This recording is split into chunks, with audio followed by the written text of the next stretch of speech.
Welcome back. Hello, hello, hello. Hello, hello.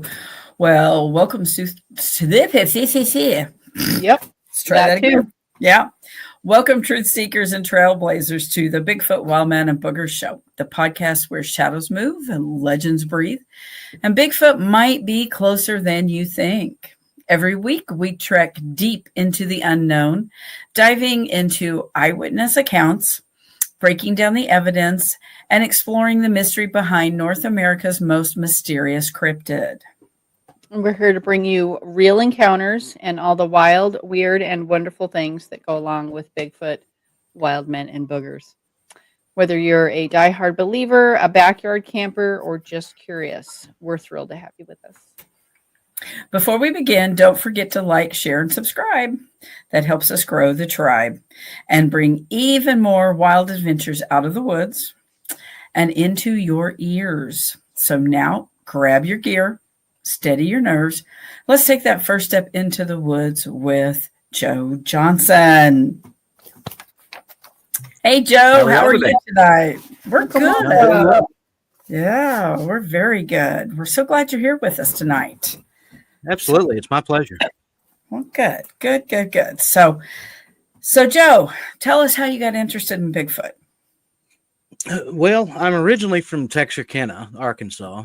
Okay. And of course, 20 miles south of Texarkana is Fouke, Arkansas, where the legend of Boggy Creek is.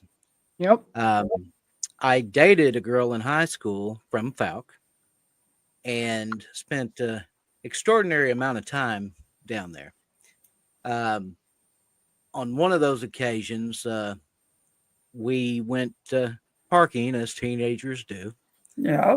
And we heard a scream that would curdle your blood. She looked at me wide-eyed and said, "Okay, it's time to go." And I'm like, "Why? It's just an animal. Something in the woods. It's no big deal." She goes, "No, you don't understand. It's the creature. We got to go." We gotta go. So I took her home. Now, fast forward until I graduated high school. Of course, my family came from out of town, and my mom and my grandmother stayed at my girlfriend's family's home. It was just easier, close enough that they could get to the graduation ceremony on time.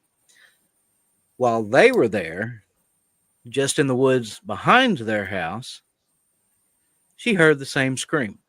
Mm-hmm.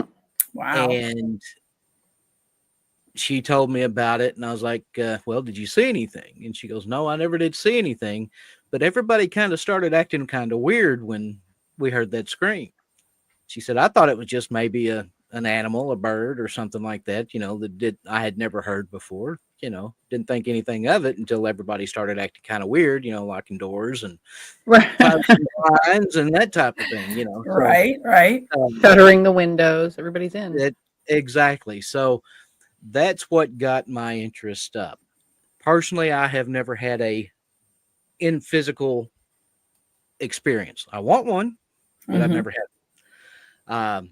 I've got a buddy of mine from high school that actually owns property down in the Sulphur River bottoms, just north of Doddridge, Arkansas, which is, I'd say, about 25 miles further than Fouke. He contacted me on Facebook. We were friends on Facebook, after we became adults, and he messaged me and was telling me about all the activity around his property. So we got to talking. He's like, "Man, you need to come down. I know you've been investigating the paranormal, ghosts, and that type of thing, for a lot of years." He said, "I need you to come out and check this out." So went down, talked to Doyle. His name is Doyle Holmes. He's been on several TV shows concerning this creature and his experiences. So I went down, set up some game cams, and got some really interesting photos on those game cams. After I got those, I went down the following weekend. That was on a Wednesday and Thursday that I got those interesting photos. Went down and put out an audio recorder. When I put out the audio recorder, left it for 24 hours. My dad still lives in Texarkana, so I put him out, drove back to his house, spent the night, By the time I got back down, it was right at 24 hours. Retrieved the audio device, went back home to where I live, just south of Fort Smith, and started going over that audio. The first 6 hours of that audio, minus the first 30, 45 minutes after we put it out, once it started getting dusk, I'll put it that way, the woods came alive with sounds I had never heard before. At that time, my mom was living here with me. Invited her to come up here and stay with me for a while, to kind of get back in touch with her. We hadn't been around each other very much. She lives like 7 hours away. So she came up and stayed with me. And I'm playing the audio over my speakers so I can hear it better than just through the earphones, which I'm opposite of everybody else, but my hearing is weird anyway. So playing this, and the eyeball of, I'm actually facing the wall that is in her room. There was her room. She hears this audio, and she comes and opens the door and says, "What is that?" What's that? So that's the audio I got down at Doyle's house. She goes, "That's exactly what I heard when I stayed at Katrina's family's for your graduation." She said, "Me and your grandmother heard the same thing. Do you remember?" I was like, "Oh yeah, I remember." She said, "Didn't you say that you had heard something like that too?" And I'm like, "Yeah, that's exactly what I had heard all those years ago." So that gave me the validation that the photos I have gotten on my game cam and the stories that I've been hearing for years since I was in high school and younger, and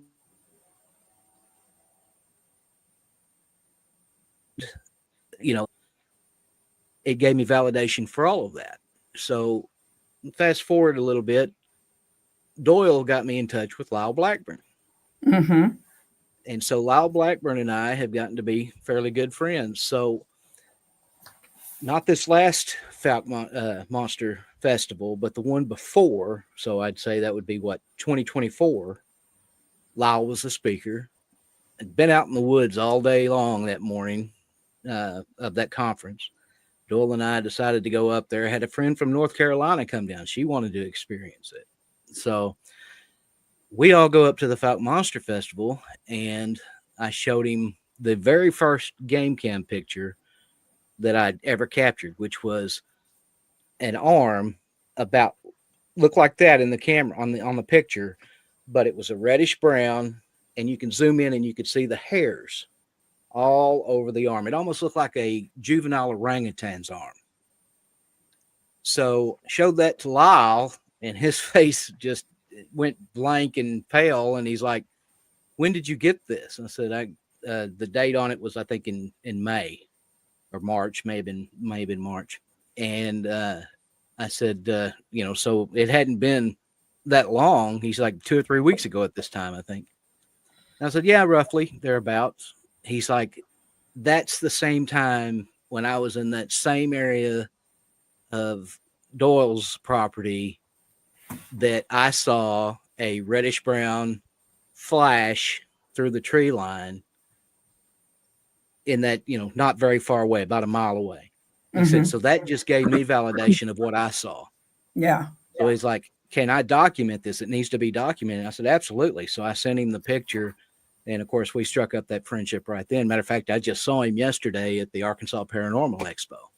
And I'm doing a expedition. I think I told you about this, Marianne, second weekend of November down there. I'm bringing a group of Oklahoma's coming in. I've known them, the leader of that group, for years. And she contacted me and asked if they could come down. I said, "Absolutely, we'll make accommodations." So I invited you if you can make it. I don't know if you can or not, but it's always open. Thank you.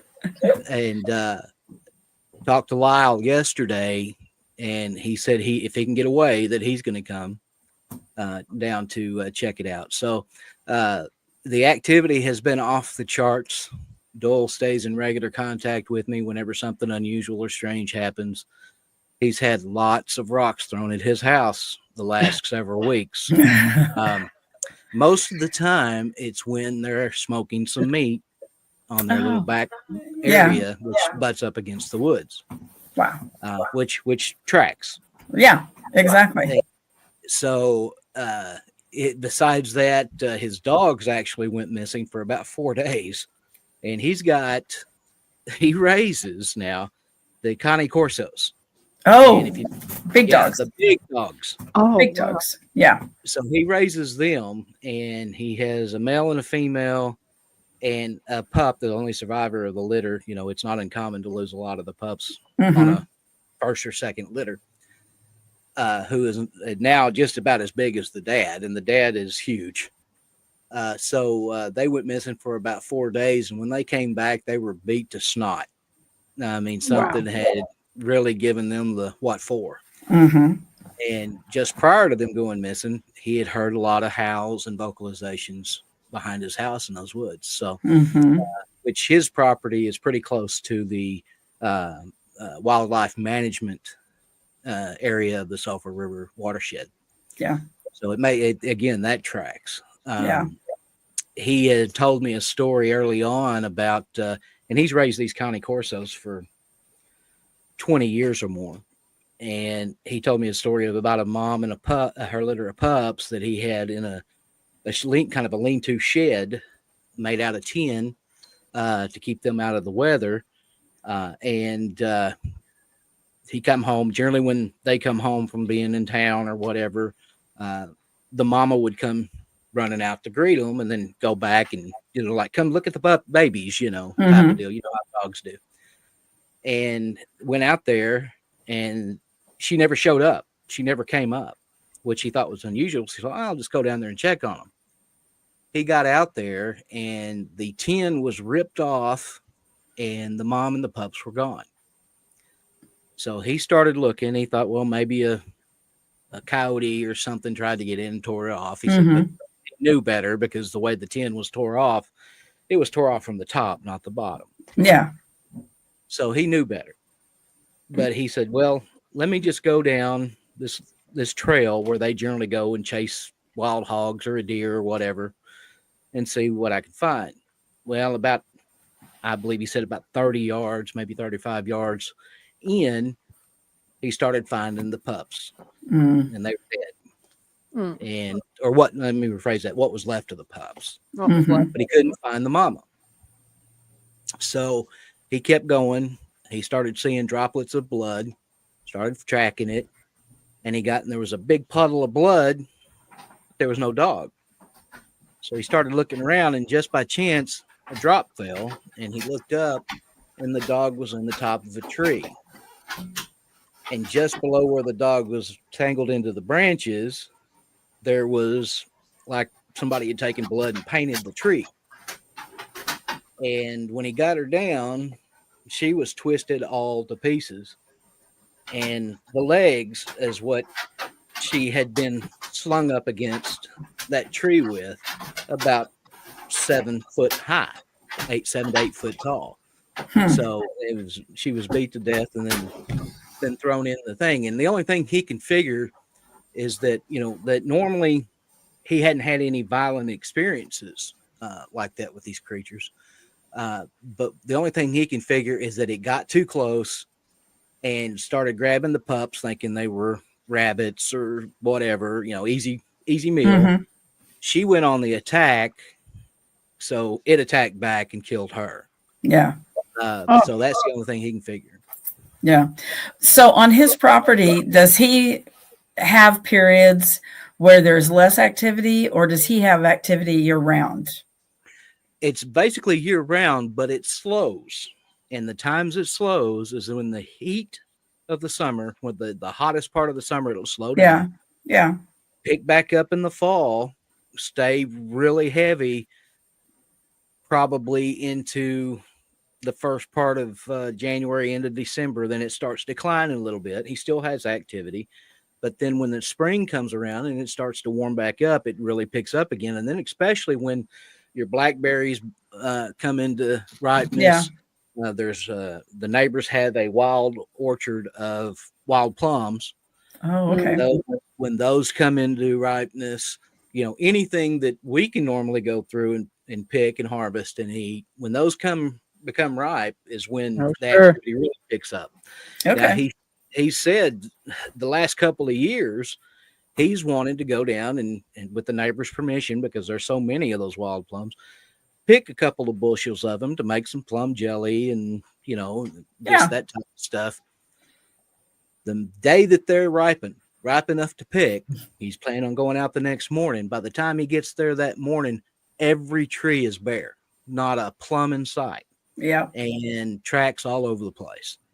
So what they're doing is they know when they're ready, and they're going in and picking the trees clean and eating to their fill and carting off what's left. Yep.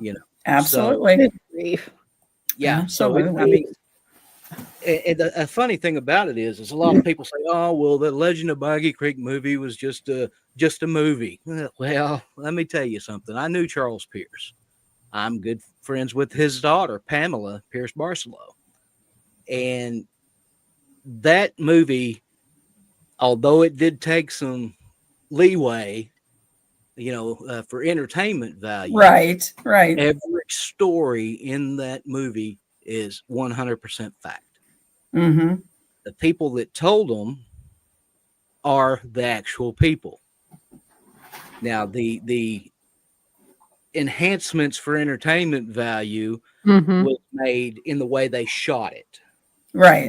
Not so much in the facts. Unless the person said, "I don't want my name known, but here's my story." Then, of course, they would change the name. Right. Something like that. But, I know knew Charles, and this was back when I was in high school that I got to meet him and talk to him a couple of times because Pamela, which she graduated way before I even started high school. Not way. She's not that much older than me. But yeah. But Chucky, who is the son, he was just, I think he graduated in maybe 85, I think. I graduated 87. So he may have even graduated before. But we always used to pick on Chucky because if you've ever seen Legend of Boggy Creek 2, the legend continues. He's the blonde-headed kid in that movie. Oh, my God. And so he's actually playing an assistant to his father's character in that movie. Right. We always used to tease him and say, "Chuck, is it true that anytime there's a pretty girl around, you take off your shirt?" And he's like, "No, that's not true." Well, that's what you did in the movie. We'd always give him a hard time about it, but he was good about it, but he had been around the movie industry basically his whole life. Charles B. Pierce made a buttload of movies. And a little bit of trivia here, just so you'll know it. Charles B. Pierce made another movie called Bootleggers.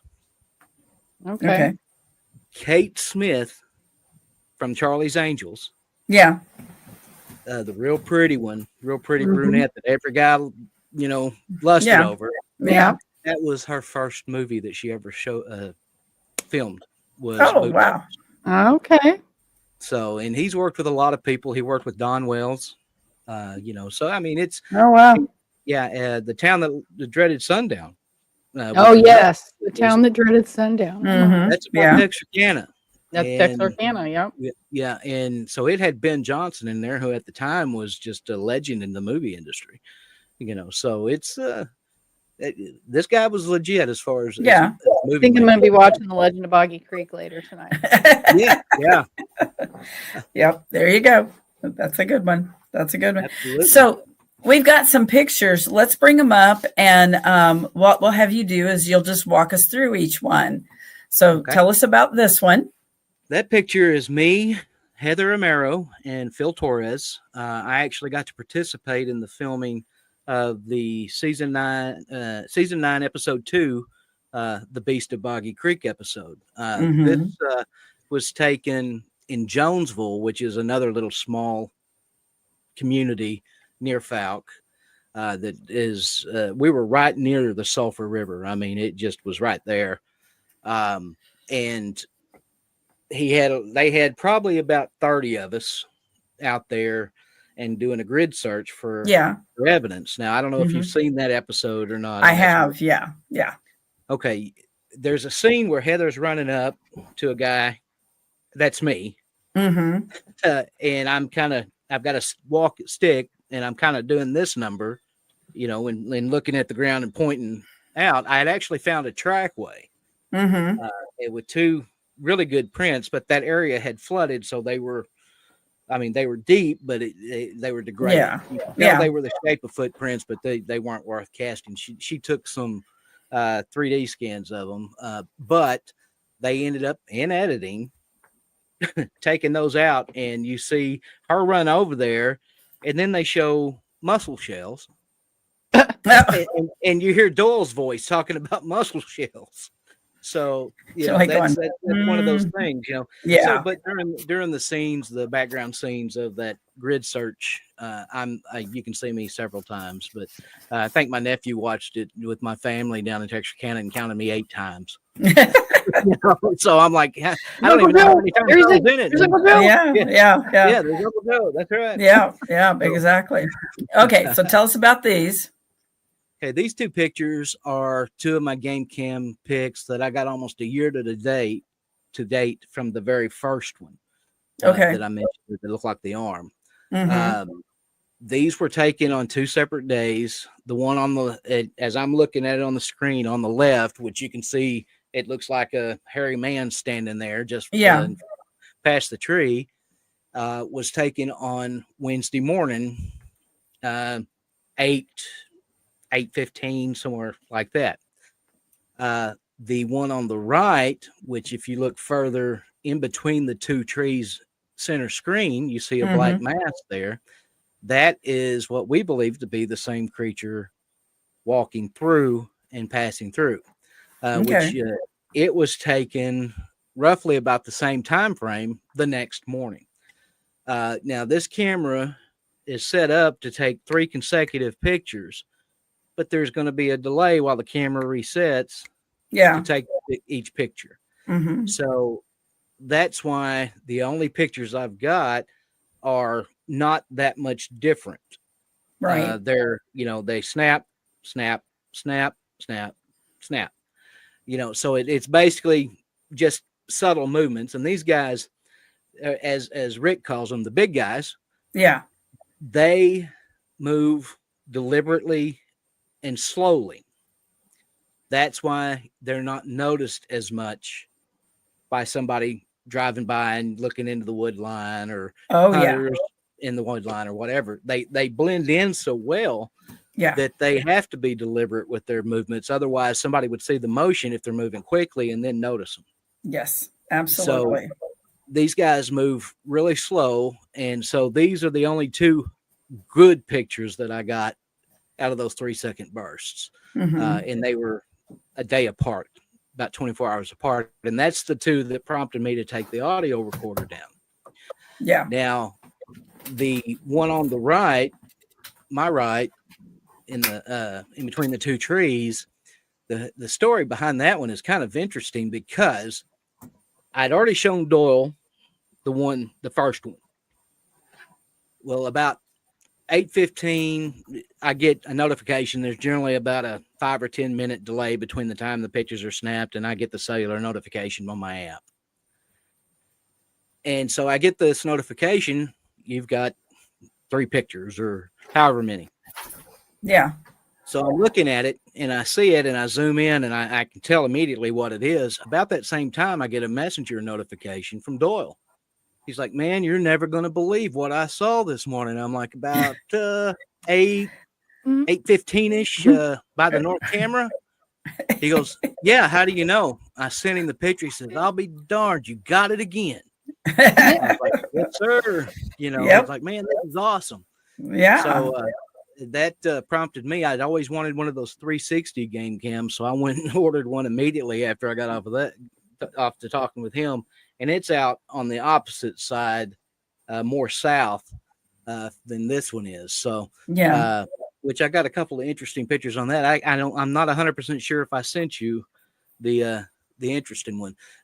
This first one is the one So that was January, February. Yeah, March of 2024. That's the arm.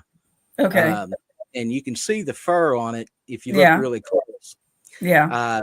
The other one is a print that we got. It was a thin print, just in the top layer. The ground's really hard in some spots, unfortunately. Yeah. So that was just in the very minute, thin layer of the ground. But that's a left footprint that I got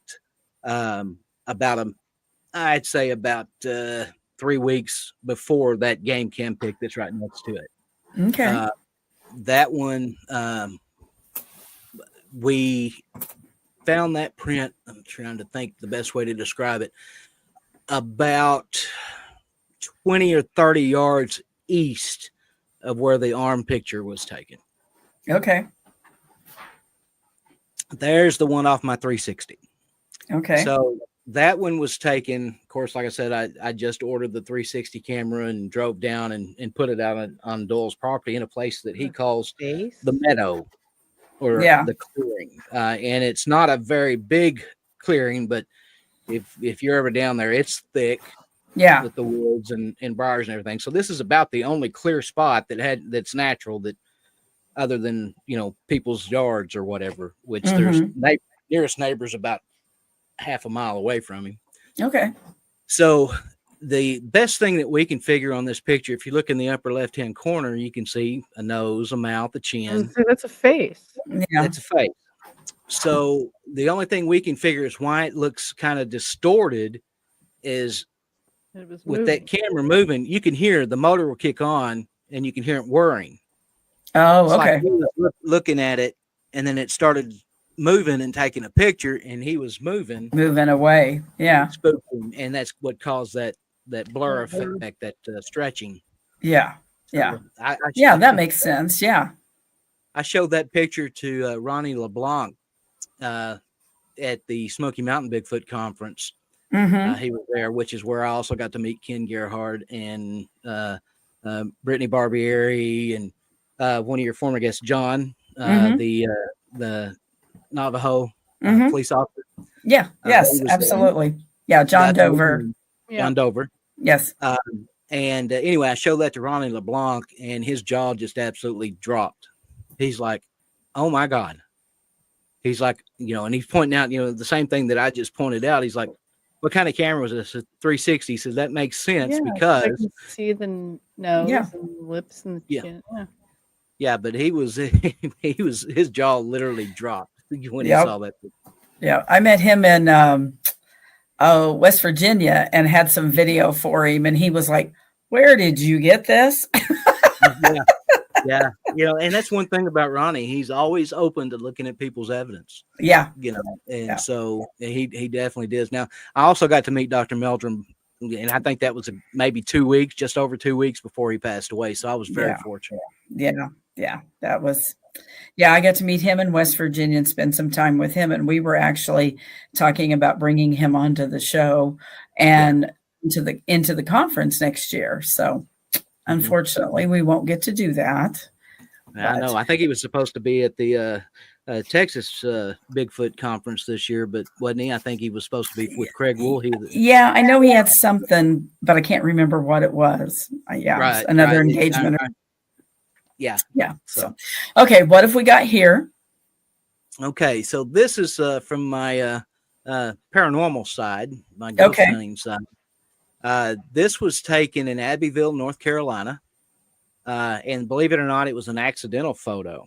The house in the background that you see is part of the original Dindy house, which that house was built in, I believe, 1796. And it was originally built where the Belmont Hotel sits now, but it was moved so they could build the Belmont.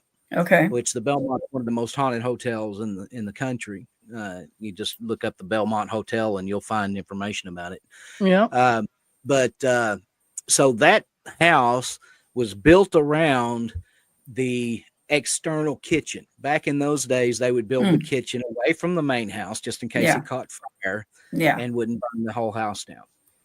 So it was converted into a house, and eventually sold off and rented or whatever.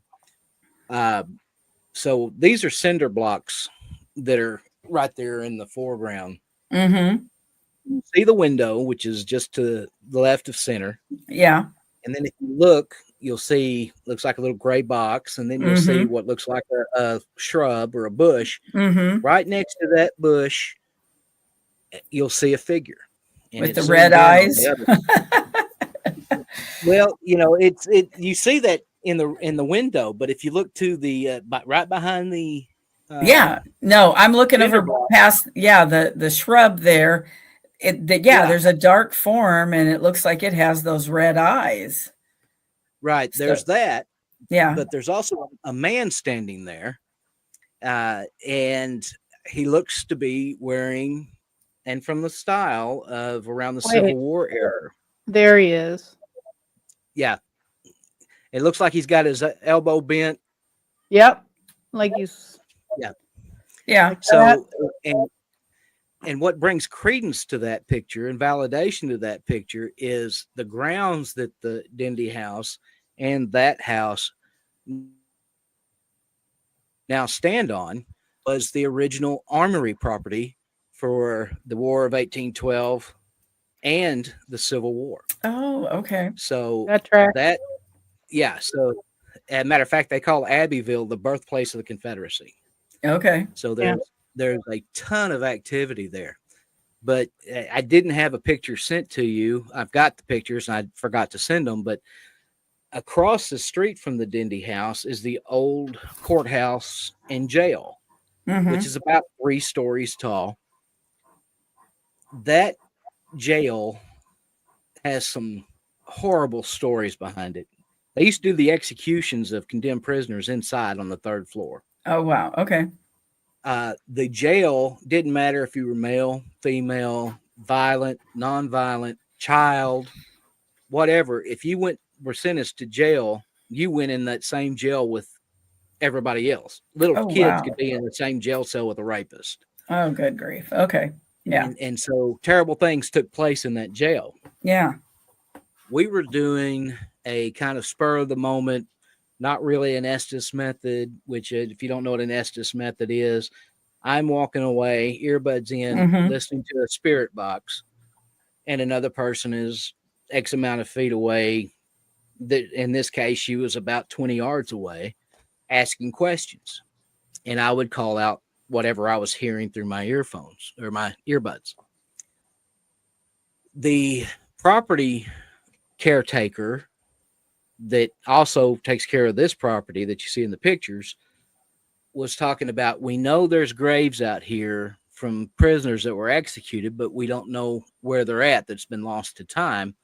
He named off like 3 or 4 of them that were supposed to be buried there that they knew for sure were buried in a certain probably 50 by 50 area, but they didn't know exactly where they were. So we figured, what the heck, we'll see what we can find out using this method. And Raina is asking all these questions. Raina Carroll, she's from North Carolina. She's also the friend that came down to Boggy Creek that I was talking about earlier. She's asking these questions and I'm getting these responses. And she would ask, like, okay, am I close here? Yes. Okay, what about here? No. And so we narrowed it down to these 4 areas. She placed rocks, or the groundskeeper placed rocks to mark where she was talking about. Yeah. I'm looking through pictures about a year and a half, almost 2 years later, of that area. They now have markers in those areas. Apparently they brought in some ground penetrating radar for those areas and found those graves. Oh, wow. So that was a validation for Raina and a validation for me.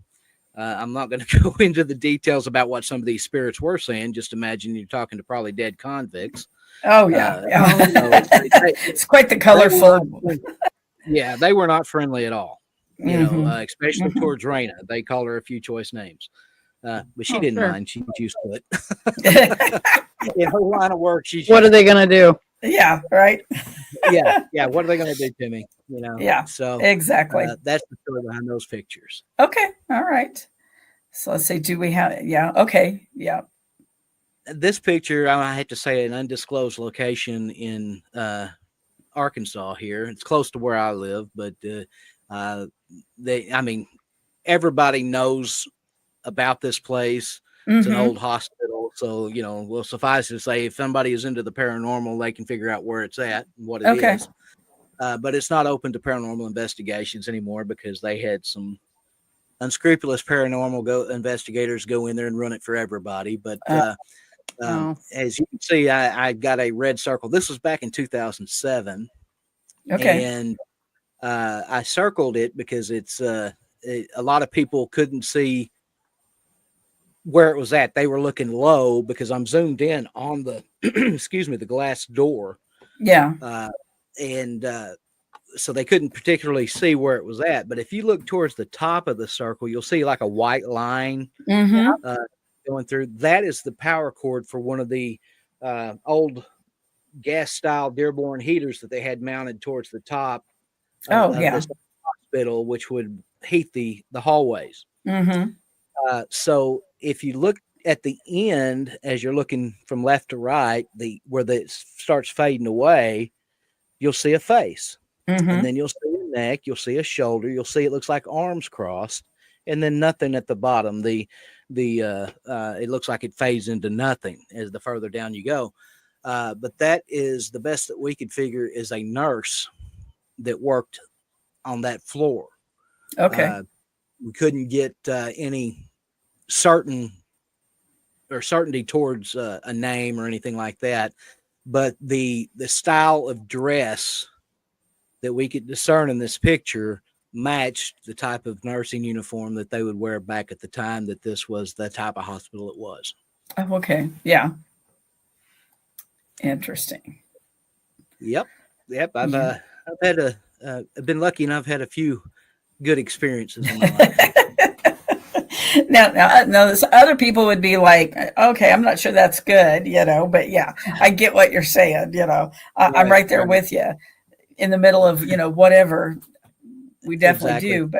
But so now you went with us in September on an expedition in Arkansas. I did. The Screen Porch Expedition. The Screen Porch Expedition. Screen Porch Expedition. That's right. Yeah. Everybody's going to want to sleep on the screen porch next time. I reserve the porch, please. I'll take the porch. Maybe not the corner, right in the middle. I'm going to take bets on how fast they come off that porch. Right. Or how fast they're camping in a tent and one into the porch. Well, it was funny. We were camped on the other side of the campground in a tent. We were not having any activity. We put the tent up, go over and camp on the front porch, and they aggravated us all night, to some extent. So, yeah, it was really same with me. I was on the same side of the campground and didn't have any experiences at my little area where I was camping.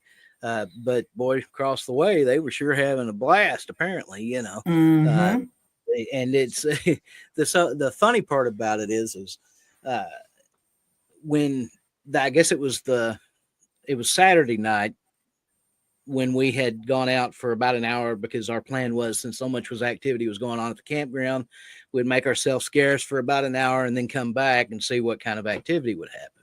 Yeah.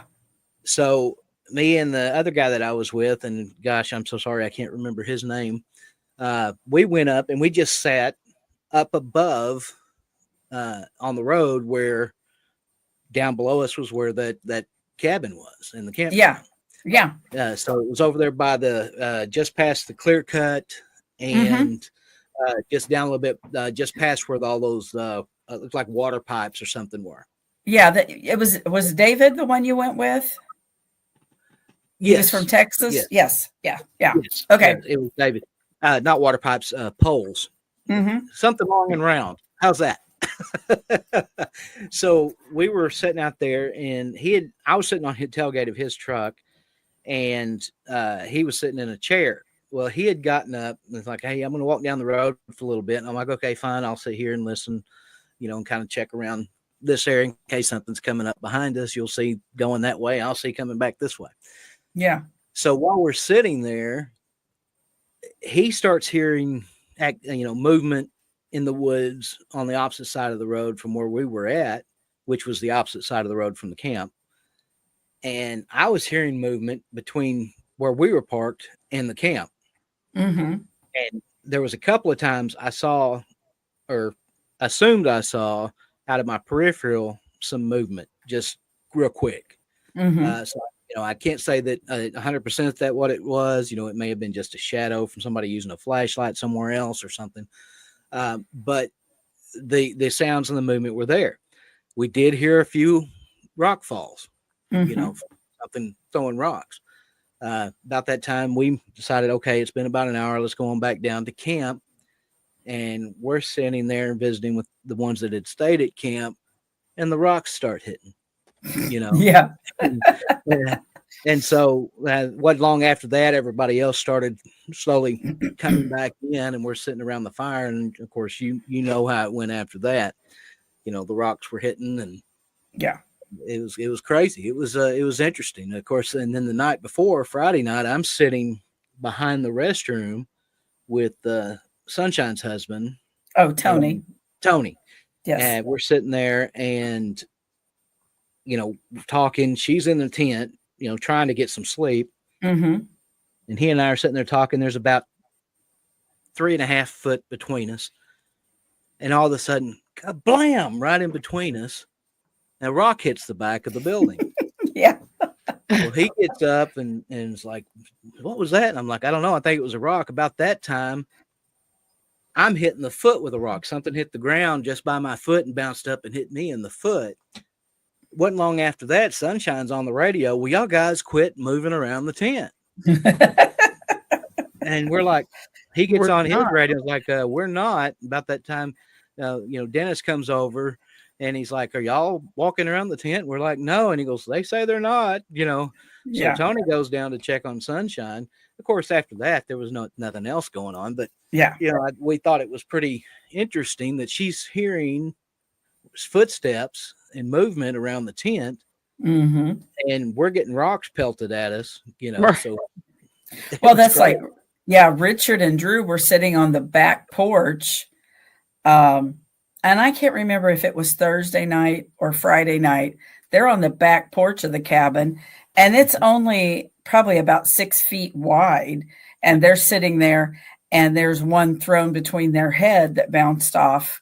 And they both laughed. They were like, it scared them so bad. They about jumped out of their chairs, And because he's like, it was nothing falling down. He goes, it was thrown. And he goes, right between us. I think the terminology on that was it was 100-mile-an-hour fastball. Yes. Yep. I believe I believe you're right on that one, But yeah, I would be very interested, I'm sure that when people go down there and stay, I know a lot of them are ATVers. The lady told me that they are. And she's like, she goes, you all are very quiet compared to them. So I'm assuming, they're drinking and having a good time. Mm-hmm. And they probably are oblivious to everything that goes on. Oh, yeah, absolutely. Yeah. Absolutely. Yeah, of course, we had the family that came by the camp, and they validated John's thing that he saw with the ferry. Oh my gosh! Yeah. That was great. I loved hearing that story. And of course, you could tell the guy was not wanting to say what he saw because he got that sheepish looking grin on. Really? Yeah. Because he's like telling the wife, okay, he's talking Bigfoot, and then he looks at her and goes, okay, tell him the weird stuff. Yeah. And it's like, okay. Yeah. And she started telling that. And we hadn't said anything to her about John seeing that. Mm-hmm. And she tells it. But John and one of the other ladies, the lady from Texas, my gosh, her name, Julia. Oh, Julie. Julie. Yeah. Mm-hmm. Her and John saw him the same night at opposite ends of the camp. The same thing. And then he had seen it up on the road. So all that happened before the family came in and told us about it. Right. So that was pretty interesting too. That's the first time we've ever encountered something like that. Right. So, right. I can't say I'd ever encountered anything like that. And I've spent a lot of time in the woods. Right. Right. Yeah. It was funny because John's standing out there and him and I are standing in the road and he's like, he goes, I don't know what this is. And he walked out closer and he came back and he said, I'm not going to say this to anybody else. I said, what did you see? And he goes, it looks like a damn fairy. Oh, he kept me in stitches the whole time. Oh. He's a funny guy. That's par for the course on the expedition. And Lou's normally there with him. So he didn't have his cohort. He didn't have his Costello to his Abbott. Nope, he did not. He did not. So yeah, when you get to meet Lou, you'll understand. You'll understand. Oh, yeah. There's quite a few shenanigans that go on there, But Lou's been on, my gosh, over 20 expeditions in 6 different states. So he has some interesting stories. Yeah, he's got some good stuff. Yeah. But those guys are so funny and they're so nice, and they're very accommodating to any of the new people that we have come in. So it's really good. But I got tickled because we were so excited about the amount of activity that we had, and I had reached out to you the other day and said, hey, why'd these guys leave? And you're telling me that that they were disappointed that it wasn't nonstop activity. And I'm thinking, they just were in the wrong spot. But, truth be told, the way that they did their investigating wasn't anything like the rest of us were doing. Mm-hmm. So if they had spent more time with the groups, I think they would have experienced a lot more, or they wouldn't have been disappointed. I like them. They're great guys. Great guys. I think they had high expectations built up in their head as to what it was going to be like compared to what it actually is like. Yes. And because I was like, we had phenomenal activity, but and I don't ever tell people they can't bring an RV or a camper or whatever. Mm-hmm. But I just feel like sometimes that limits some of your experience. Yeah, because you're not hearing everything that's going on around on the outside.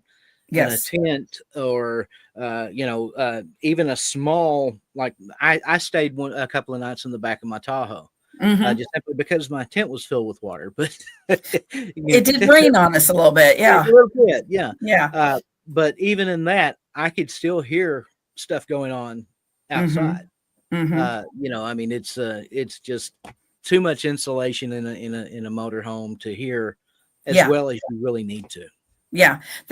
We have a vintage one, and it's small, and it's strictly to have a place to sleep. Right. I mean, that's it. And so the campground that we are going into this weekend, the first time we ever took our little camper was to this campground. And I remember waking up in the middle of the night and I'm laying there and I'm thinking, wow, why is the camper so dark? Because there was like one pole light in this whole campground, right? Mm-hmm. And it shined into the little window that was way up in the camper. Right. So that lit the camper up. And I woke up in the middle of the night and the camper's black. And I'm like, that pole light go out? I'm laying there, kind of contemplating this, right? What happened to the pole light? And at that point,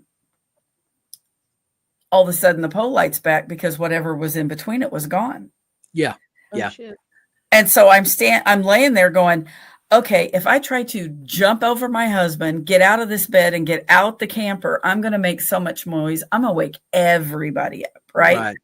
So I just laid there. I thought, okay. So the next day I get up and I'm standing back there looking at it. And so Robert is, roughly 6 feet tall. I said, come here. And so his head doesn't even come to the bottom of that window. I think that window is about 7 feet up, and it was completely blocked out. Dang. Wow. Yeah. And that was into the campground we were in. It now it's a small private campground, but that's not the first time. They've came in. One year we had a younger boy and his dad, and they found tracks behind their tent one night. Oh, wow. Yeah. They like to come into this campground, Mm-hmm.